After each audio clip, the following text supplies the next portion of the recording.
محبوب سبحانی، قندیل نورانی، شہباز لامکانی، شیخ سید عبد القادر جیلانی۔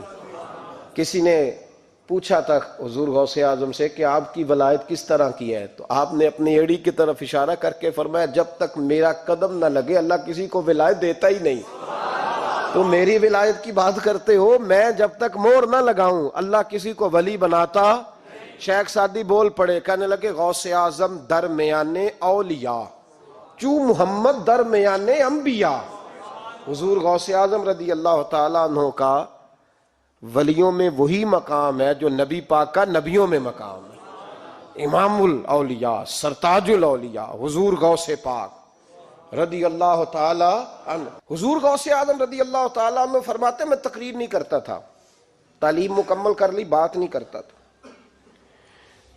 میں کہتا تھا میں کیسے لوگوں کے سامنے واز کروں، کہتے ہیں مجھے خواب میں مصطفیٰ کریم کا دیدار نصیب ہوا۔ محبوب نے فرمایا عبد القادر بات کیوں نہیں کرتے؟ میں نے کہا حضور یہ عربی لوگ ہیں، فصیح و بلیغ ہیں، ہر آدمی بات سمجھتا ہے، تو میں کس طرح اتنے مجمع میں بولوں گا، بڑا مشکل کام ہے، ہر آدمی کی ذہنی سطح کے مطابق کیسے بات کروں گا؟ کہتے ہیں مصطفیٰ کریم نے فرمایا منہ تو کھولو ذرا۔ کہتے ہیں میں نے منہ کھولا تو حضور نے 7 دفعہ لعاب دہن میرے منہ میں ڈال دیا۔ فرمایا اب تو بولتے جانا اور میری برکتیں تیری مدد کرتی جائیں گی۔ آپ فرماتے ہیں اگلی شام میں سویا تو مولا علی شیر خدا بھی آ گئے، تو فرمانے لگے عبد القادر منہ کھول نہ بیٹا تو میرا بھی ہے۔ کہتے ہیں میں نے منہ کھولا تو حضرت علی نے 6 دفعہ لعاب دہن ڈالا۔ میں نے کہا حضور آپ نے 6 دفعہ ڈالا ہے، تو خواب میں حضرت علی فرماتے ہیں، کہتے ہیں بیٹے میں نبی پاک کے برابر تو نہیں نہ ہو سکتا، میں نبی پاک کے برابر، حضور نے 7 دفعہ ڈالا ہے تو 6 دفعہ اس لیے ڈالا ہے کہ میں حضور کے برابر۔ صحابہ تو خواب میں بھی آ کے کہتے ہیں ہم نبی کے برابر نہیں، تو کیسے نبی کے برابر بن گیا؟ وہ تو خواب میں بھی آ کے کہتے ہیں کہ ہم حضور کے برابر ہیں، تو زندگی میں دعوے کرتا پھرتا ہے۔ حضور غوث اعظم فرماتے ہیں بس پھر چھوٹی سی مسجد، اور اس میں نے تقریر شروع کی، میں اکیلا ہی چلا تھا جانب منزل مگر، پھر لوگ ملتے ہی گئے، پھر کارواں بنتا گیا۔ فرماتے ہیں چھوٹی سی مسجد، پھر مسجد بڑی ہوئی، پھر مجمع بڑھ گیا۔ فرماتے ہیں پھر جامع مسجد، پھر مجمع وہاں بھی کم پڑ گیا، پھر بغداد کی عیدگاہ وہ بھی بھر گئی تو صحرا میں جا کے خیمے لگ گئے۔ کہتے ہیں تقریر ہوتی تو ہزاروں کا مجمع، ہزاروں کا۔ ملا علی قاری کہتے ہیں غوث اعظم کے اجتماع میں 70 ہزار لوگ شریک ہوتے تھے، ہزاروں علماء کاغذ قلم لے کے بیٹھے ہوتے تھے کہ غوث پاک جو باتیں بیان کریں گے تفسیری نقطے ہم نے نوٹ کرنے۔ اور حضور غوث اعظم کو اللہ نے یہ کمال دیا تھا، کمال، یہ آپ کی کرامت تھی کہ بغیر سپیکر کے بولتے تھے، جیسی سمجھ پہلے والے کو آتی تھی ویسی آخری والے کو آیا کرتی تھی۔ آج نا کرامت کی بات آتی ہے تو بندے چھپنے لگ جاتے ہیں، کہتے ہیں نہیں یہ نہیں ہو سکتا، بڑا مدافعانہ سا عمل، بڑا شرمندہ سا لب و لہجہ جی وہ غوث پاک۔ ایک دن ایک صاحب کرامت بیان کر رہے تھے تو بڑے جھجک کے حضور غوث اعظم، میں نے کہا تو بیٹھ مجھے بیان کرنے دے، تو ڈر رہا ہے کرامت سے ڈر رہا ہے، مجھے بیان کرنے دے، میں بیان کرتا ہوں، مجھے بیان کرنے دے۔ ملا علی قاری علیہ رحمہ نے لکھا ہے، دیگر بہت سارے لوگوں نے لکھا ہے، غوث اعظم خطبہ دے رہے تھے، تقریر کر رہے تھے، اچانک ہاتھ آگے بڑھایا تو یہاں تک ہاتھ بھیگ گیا غوث اعظم کا۔ ہاں کھول کے دیکھے، کھول کے بات کر رہا ہوں، ہاتھ یہاں تک بھیگ گیا۔ مرید کہتے ہیں ہم نے پوچھا حضور پانی بھی کوئی نہیں، ہاتھ بھیگ گیا۔ میں چپ کر کے سبق پڑھو، شاگردوں کو پڑھا رہے ہیں، چپ کر کے سبق پڑھو۔ تھوڑی دیر گزری، چند گھنٹے تو ایک قافلہ آ گیا، سارے لوگ پانی میں بھیگے ہوئے ہیں، حضور غوث اعظم کے سامنے کھڑے ہوئے، کہا حضور آپ نے بڑی کرم نوازی فرمائی، بڑی کرم نوازی۔ وہ شاگرد کہنے لگے ہوا کیا؟ تو وہ لوگ کہنے لگے کشتی میں بیٹھے تھے تو کشتی ڈوبنے لگی، ہم نے کہا یا شیخ عبد القادر جیلانی، خدا کے فضل سے ہم پر ہے سایہ غوث اعظم کا، ہمیں دونوں جہاں میں ہے سہارا غوث اعظم کا۔ کہتے ہیں حضور غوث اعظم نے وہاں بیٹھے ہاتھ لگایا اور ڈوبتی کشتی کو باہر نکال لیا، اور ڈرنے لگے، کہنے لگے جناب یہ کرامت لوگ نہیں مانیں گے۔ تو میں کہا جنہیں نہیں مننا نہ مننے۔ ایک عیسائی مسلمان دونوں جھگڑا کر رہے ہیں، غوث اعظم گزر رہے ہیں، جھگڑا ہو رہا ہے۔ عیسائی مسلمان سے کہتا ہے ہمارے نبی عیسیٰ علیہ السلام نے مردے زندہ کیے، تمہارے نبی نے بھی کو کیا تو بتاؤ۔ مسلمان پڑھا ہوا نہیں تھا، حالانکہ نبی پاک نے بڑے مردے زندہ کیے۔ پڑھا نہیں تھا، بتا نہ سکا۔ غوث اعظم کے کان میں آواز گئی تو جا کے عیسائی کا بازو پکڑ کے جھنجھوڑا، فرمانے لگے کیا کہا تم نے؟ میرے مصطفیٰ نے مردہ زندے کیا تو بتاؤں؟ فرمایا تو نبی پاک کی چھوڑ، میں غلاموں کا غلام ہوں، میں غلاموں کا غلام ہوں، مجھے بتا کون سا مردہ زندہ کرنا ہے۔ تو چھوڑ حضور کی بات نہ کر، میں غلاموں کا غلام ہوں، مجھے بتا کون سا مردہ زندہ کرنا ہے۔ پرانی قبر پہ لے گیا، کہنے لگا جی اگر نہ ہوا تو؟ غوث اعظم فرمانے لگے جو تو کہے گا وہ میں کروں گا۔ تو کہنے لگے اگر ہو گیا تو؟ اگر تو غوث اعظم کہنے لگے نہ میرے خانقاہ پہ جھاڑو دینا، نہ میرے برتن مانجنا، نہ میرے گھر کا سودا لانا، اگر زندہ ہو گیا تو بس میرے نبی کا کلمہ پڑھ جانا، بس میرے رسول کا کلمہ پڑھ جانا۔ اللہ اکبر۔ اس نے جو سب سے پرانی قبر تھی نا، وہ کہتا ہے یہ ہمارے دادا نے بھی نہیں دیکھا تھا بندہ کون ہے۔ اس قبر پہ کھڑا ہو کہنے لگا اس کو زندہ کریں۔ تو غوث اعظم رضی اللہ تعالیٰ عنہ قبر کے سرانے کھڑے ہوئے تو دعا کرنے لگے، کہنے لگے مولا اپنے لیے نہیں، تیرے رسول کے لیے۔ پھر فرمایا قم باذن اللہ، اٹھ اللہ کے حکم کے ساتھ۔ ایک عورت کلمہ پڑھتی ہوئی کھڑی ہو گئی، کھڑی ہو گئی، اور کھڑی ہو کے اس نے پہلا جملہ کہا تو کمال کر دی، کہنے لگی میرے نصیب دیکھو، میں بنی اسرائیل کی تھی، عبد القادر تیرے صدقے جاؤں، تو نے مجھے کھڑا کیا ہے تو اللہ نے مجھے مصطفیٰ کا کلمہ پڑھنے کی توفیق دے دی، تیرے قربان جاؤں عبد القادر، تیری کیا بات ہے۔ اب وہ بندہ دوڑ دوڑ کے غوث اعظم کے قدموں میں آیا، فرمانے لگے نا کلمہ میرے مصطفیٰ کا پڑھنا ہے، حضور کا غلام بننا ہے۔ او بھائیو، حضرت شیخ عبد القادر جیلانی، حضور غوث اعظم رضی اللہ تعالیٰ عنہ، معمولی بات نہ سمجھنا، حضور غوث اعظم رضی اللہ تعالیٰ عنہ فرماتے ہیں میں قدم نہ لگاؤں تو اللہ ولایت ہی نہ دے، میں قدم نہ لگاؤں تو اللہ ولایت نہ دے۔ ایک آدمی سے حضور غوث پاک ناراض ہو گئے، ایک شخص سے نکل جا میرے آستانے سے۔ دعا منگیا کرو سنگیو، کتے مرشد نہ رس جاوے، جنہاں دے پیر رس جاندے، وہ جیوندے بھی وہ مرے ہی رہن، چل دوڑ جا نکل جا۔ وہ کہتا ہے میں 300 ولی کے پاس گیا ہوں، 300، ہر ایک سے کہا میرے لیے دعا کرو۔ تو وہ کہنے لگے جسے عبد القادر دھتکار دے اس کو کوئی سینے سے لگا سکتا؟ چل واپس چلا جا۔ آ کے قدموں میں بیٹھ گیا، کہنے لگا سونے معاف کر دے۔ فرمانے لگے تو نے دیر کر دیا، میں تو کب سے معاف کیے بیٹھا ہوں، تو نے دیر کی آنے میں تو رسول اللہ کا غلام ہوں، اور حضور نے معاف کرنا سکھایا ہے۔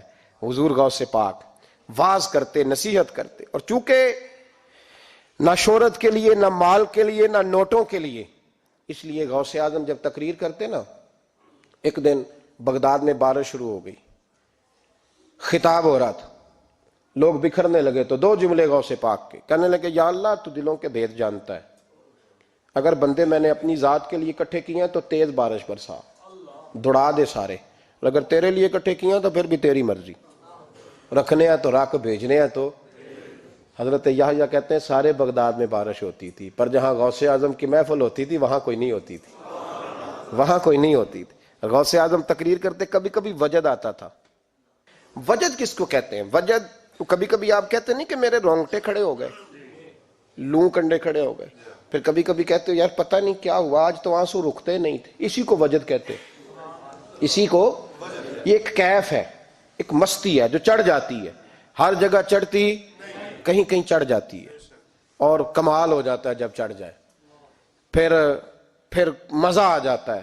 نہ انکار کریں اج میراں، اج موسم بڑا سہانا، مستی دا اج می برسا دے، نہیں پیاس دا کوئی ٹھکانا، تیرے کول اتر پرانا تے ساڈا درد بھی بڑا پرانا، تے میرا ہس ہس ٹال نہ سانو اسی پیتیوں باج نہیں جانا۔ کبھی کبھی ایک ماحول ہوتا ہے نا، کبھی کبھی حضور غوث اعظم وجد میں آتے تھے، کبھی کبھی اللہ کی دریائے رحمت کو بھی کبھی کبھی جوش آتا ہے، اور میرے حبیب فرماتے ہیں وہ پہلے آسمان پر نزول جلال کرتا ہے جو اس کی شان کے لائق، اور فرماتا ہے بندو مانگ لو جو مانگو گے میں دے دوں گا۔ میرے محبوب کے دریائے رحمت کو بھی جوش آتا تھا، حضور فرماتے تھے آج پوچھو جس نے جو پوچھنا ہے پوچھو، حضور فرمایا کرتے تھے۔ ایک دن حضرت ربیہ بن کعب سامنے کھڑے ہیں تو میں سال یا ربیہ، ربیہ جو دل کرتا ہے مانگ لے تیرا نبی تجھے دے دے گا۔ کبھی کبھی دریائے کرم جوش میں، تو غوث اعظم کو کبھی کبھی جوش آتا تھا۔ ایک دن تقریر کرتے کرتے کرتے کرتے جذبات میں آ گئے، جوش میں، یوں نظر اٹھائی تو حضرت خضر گزر رہے تھے اوپر سے، اور جوش جذبات میں فرمانے لگے، او بنی اسرائیل کے ولی ذرا نیچے تو اتر، ذرا محمد عربی کے غلام کی بھی چند باتیں سن کے جا، آج تجھے سناؤں رسول اللہ کے غلام کس طرح کے ہوتے ہیں۔ حال میں وجد میں کیف میں تھوڑی دیر گزری تو تڑپنے لگے، مجمع پہ سکوت طاری، لوگ سمجھ نہیں رہے ہو کیا رہا۔ ایک آپ کے خلیفہ تھے حضرت علی بن ہیتی، وہ دیوار کے ساتھ ٹیک لگا کے سو رہے تھے، سارا مجمع دم بخود ہے، یہ کیا ہونے لگا؟ غوث پاک اٹھے، تقریر وہیں رہ گئی، علی بن ہیتی کے پاس جا کے یوں ہاتھ باندھ کے کھڑے ہو گئے اور دیر تک نبی پاک پہ درود پڑھتے رہے۔ ان کی آنکھ کھلی تو وہ بھی روئے، غوث اعظم بھی روئے، دعا ہو گئی، جلسہ ختم۔ غوث پاک سے تو پوچھنے کی طاقت ہی نہیں تھی نا کسی کی، ان سے کون پوچھے؟ لوگ حضرت علی کے پاس، حضرت علی بھی نہیں تھی رحمت اللہ علیہ، حضور یہ کیا ہوا؟ ہمیں سمجھ نہیں آئی۔ آپ فرمانے لگے تمہیں کیا بتاؤں، تم کسی معمولی پیر کے ماننے والے نہیں ہو، میں آج غوث اعظم کی محفل میں بیٹھے بیٹھے ہی مدینے پہنچ گیا ہوں اور مجھے رسول اللہ کے جلوے نظر آنے لگے ہیں، پر میرے شیخ کا کمال دیکھو، جو میں خواب میں دیکھ رہا تھا عبد القادر ظاہری آنکھوں سے نظر فرما رہے ہیں، ظاہری آنکھوں سے، عالم وجد میں، کیف میں، سرور میں۔ اور جب غوث اعظم تقریر کرتے تھے نا تو 50 آدمی اس کونے سے کھڑے ہوتے تھے، کہتے تھے حضور ساری زندگی گناہ کیے ہیں، اب توبہ کرتے ہیں، اب دوبارہ گناہ نہیں کریں گے۔ اس کونے سے 15 کھڑے ہوتے تھے، حضور ڈاکے ڈالے ہیں ساری عمر، اب توبہ، آپ کی بات نے دل بدل دیا ہے، اللہ نے توفیق ہدایت دے دی۔ ادھر سے 10 کھڑے ہوتے، حضور سود کا دھندا، چوری کا دھندا، آج کے بعد توبہ۔ ایک بزرگ تھے حضرت یحییٰ بن نجا ان کا نام تھا، وہ کہتے ہیں میں نے سوچا روز بندے توبہ کرتے ہیں، آج میں گنوں نہ کہ ایک محفل میں کتنے کرتے ہیں، آج گنوں نہ۔ اب تو کاؤنٹنگ کے مختلف ذرائع ہیں نا، کیلکولیٹر ہے، باقی چیزیں۔ اس زمانے میں یہاں گٹھلیاں ہوتی تھی کھجور کی، بندے کوئی چیز گننی ہوتی تو گٹھلی ڈالتے، یا لوگ دھاگا لے جاتے تھے، ہر دھاگے پہ گرہ لگاتے تھے، ایک گرہ دوسری گرہ۔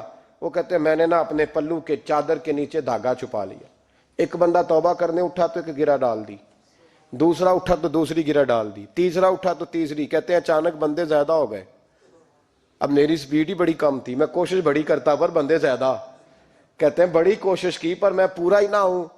کہتے ہیں جب میں تھک گیا نا اور تھوڑا سا میرا سانس بھی پھولنے لگا، پریشان بھی ہوا، تو غوث پاک نے میری طرف دیکھا اور دیکھ کے مسکرائے اور مسکرا کے فرمانے لگے یحییٰ میں دلوں کی گرے کھولتا جا رہا ہوں، تو بند کرتا جا رہا ہے، میں گرہ کھول رہا ہوں، تو گرے لگا رہا ہے، اور چھوڑ دے یار، تجھ سے نہیں گنا جائے گا۔ یہ عبد القادر کی وجہ سے توبہ نہیں کر رہے، خدا کے فضل کی وجہ سے کر رہے، اور اللہ کا فضل گنا جا سکتا نہیں، شمار کیا جا سکتا۔ فرمایا نہ کر۔ آپ نے 40 سال لوگوں کو تبلیغ فرمائی، ہزاروں یہودیوں نے کلمہ پڑھا، لاکھوں نے۔ عیسائیوں کا بڑا عالم تھا، وہ کہتا ہے میں پوری انجیل پڑھتا تھا، جتنے نسخے تھے سب مجھے یاد تھے، لیکن میں متاثر ہو گیا اسلام سے۔ یمن کا رہنے والا تھا، میں نے ایک ٹھان لی اس کے ہاتھ پہ کلمہ پڑھنا ہے جو اس وقت نبی پاک کی امت میں سب سے زیادہ شان والا ہو۔ کہتے ہیں میں سویا تو خواب میں جناب عیسیٰ کا دیدار ہوا، اور مجھے کہنے لگے تلاش کرنے کی ضرورت ہی کوئی نہیں، بغداد چلا جا۔ بغداد حضور غوث پاک کی بارگاہ میں فرمانے لگے اس وقت نبی پاک کی امت میں سب سے زیادہ شان اللہ نے حضور غوث اعظم کو عطا فرمائی، شیخ عبد القادر جیلانی رضی اللہ تعالیٰ غوث پاک۔ ہم کوئی دیوانے لوگ نہیں، یا ہمیں شعور نہیں، یا ہمیں عقل نہیں، ساری زندگی کھل کے جس چیز کا زیادہ تعارف کرایا وہ غوث اعظم کی نسبت ہے۔ اب تو ہمارے ہاں پیری مریدی کا رواج ہی نہیں نا۔ حضرت باعزید بستامی فرماتے تھے میں اس مولوی کے پیچھے نماز نہیں پڑھتا جو کسی کا مرید نہ ہو، جس کا اپنا پیشوا کوئی نہیں وہ میری پیشوائی کیسے کرے گا۔ حضرت مخدوم اشرف جہانگیر سمنانی فرمایا کرتے تھے میں تو اس دکاندار سے سودا نہیں لیتا جو کسی کا مرید نہ ہو، اس لیے کہ جس نے تربیت ہی نہیں لی، جس کے اندر درد ہی نہیں، روحانیت ہی نہیں، جس کا پیشوا ہی کوئی نہیں، کس طرح اب تو ماحول نہیں نہ رہا۔ لیکن یاد رکھو یہ نسبت اتنی تگڑی ہے، اتنی تگڑی کہ ہمارے صوفیاء نے ساری زندگی غوث اعظم کا غلام کہلانے میں فخر محسوس کیا۔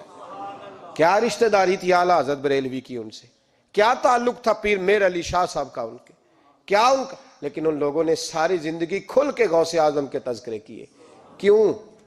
غوث اعظم نے 40 سال عشاء میں وضو کیا اور فجر تک اللہ کی عبادت کی. فرماتے ہیں میرے مالک نے کہا عبد القادر کچھ مانگ لے. نہ اپنے لیے مانگا نہ اولاد کے لیے. کہنے لگے مولا قیامت تک جو میرا نام لے نا اسے بغیر توبہ کے مرنے نہ دینا، مرنے لگے تو توبہ کی توفیق دے دینا. فرماتے ہیں میرے مالک نے وعدہ کیا ہے جو میرا ماننے والا ہوگا بغیر توبہ کے نہیں مرے گا. اور حضور غوث پاک رضی اللہ تعالیٰ عنہ فرماتے میں تو قیامت میں بھی اتنی دیر جنت میں نہیں جاؤں گا جب تک سارے مرید نہ ساتھ چلے جائیں. میں نے جانا نہیں، کھڑا ہو جاؤں گا، عرض کروں گا مولا بھیج.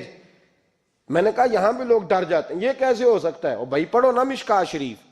میرے نبی پاک علیہ السلام نے فرمایا ایک بندے نے ایک اللہ کے بندے کو پانی پلایا تھا، قیامت کے دن اللہ اس کی برکت سے اس گناہگار کو جنت عطا کر دے گا. اور حضور نے فرمایا بخاری میں المرء مع من احبا، جو جس سے محبت کرے گا قیامت میں اسی کے ساتھ اٹھایا جائے گا.